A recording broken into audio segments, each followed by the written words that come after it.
Hello everyone, welcome to Crock at Home Art Lessons. Today we're going to do a fun, messy lesson that involves paints. We're going to learn a little bit about the science of color and mixing colors. This is a good project to do for anywhere from 3-year-olds or 2-year-olds up to any age, because there's so many things you can do with the after product. So what we need today: something to cover a table with. I use an old shower curtain. I'm using some acrylic paints, and if you don't have those, watercolor paints work good if you drip them on the paper. And also you can use food coloring if you don't have any paints at home. So I started out by getting a piece of paper, a sheet of white paper. You could use almost anything for this as long as it's not too thin and would tear from the wet paint.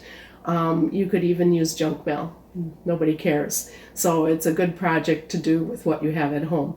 Even a paper plate would work really well. And I'm using the paints, the paper, and I'm using some clear cling wrap. So if you don't have the cling wrap, there's another way to do this, but you can't see what's happening as you do it. It's more a surprise at the end. And that would be to take a piece of paper and fold it in half. And you're going to do your mixing while having the front of or the top of the paper folded down on top of the paint. So I'll start out with this method, which is the paint, the 3 colors. And by the way, these 3 colors are primary colors. That means that they are considered the first colors, the most important colors that we have. And these colors cannot get mixed from any other colors. You can't mix anything together to make red paint or red color. You can't mix anything to make blue, and you can't mix anything to make yellow. But from these 3 colors, you can make all the colors in the world. So this is a good lesson for anyone that gets into painting, a little later in life, or even when they're young, to learn how to mix colors and what you need. So first thing I did was put the color on the paper. Now I'm taking some saran wrap or any kind of clear see-through paper, and I'm going to get it about the size of the paper and try to put it over top of my paint. I don't want it to hang off the edges too much, and tell the little ones especially to try to keep the paint towards the center of the paper. So what I'm going to do next is I'm going to press on the piles of paint and try to press them together and see what happens. And let them tell you what happens, because they'll be noticing that the colors start to change. In between the piles of primary colors, you start to get what we know as secondary colors. And the secondary colors are the second colors, and they are purple or violet. You may have to mix for a while to get them to show up pretty well.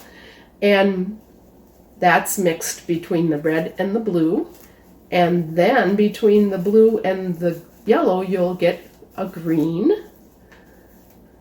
And between the red and the yellow, you're going to end up with orange. Now you may want to press so that they go out more on the paper, and just let the kids have fun, because when you are doing it this way, you can see the mixing in action while keeping your hands clean. So that's pretty nice coming from an art teacher. So anyway, I'm going to press down and rub and get my paint to go all over my paper. I'll try to keep it from going off the edge, but if it does, oh well, you've got that protected layer.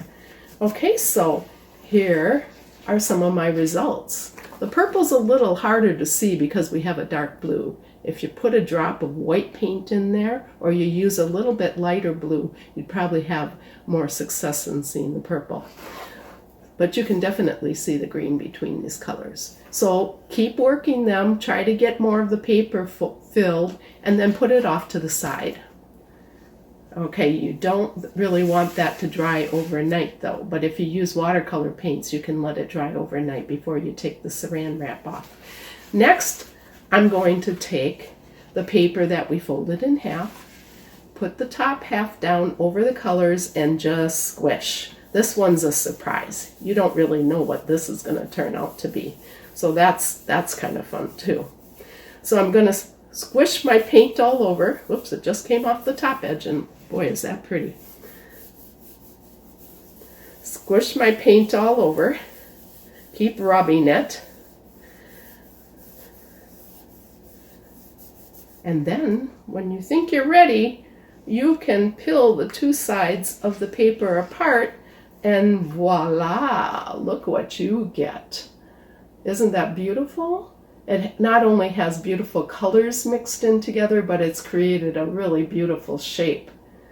So, those are the techniques that we are using. When this dries, you can do all sorts of things with it.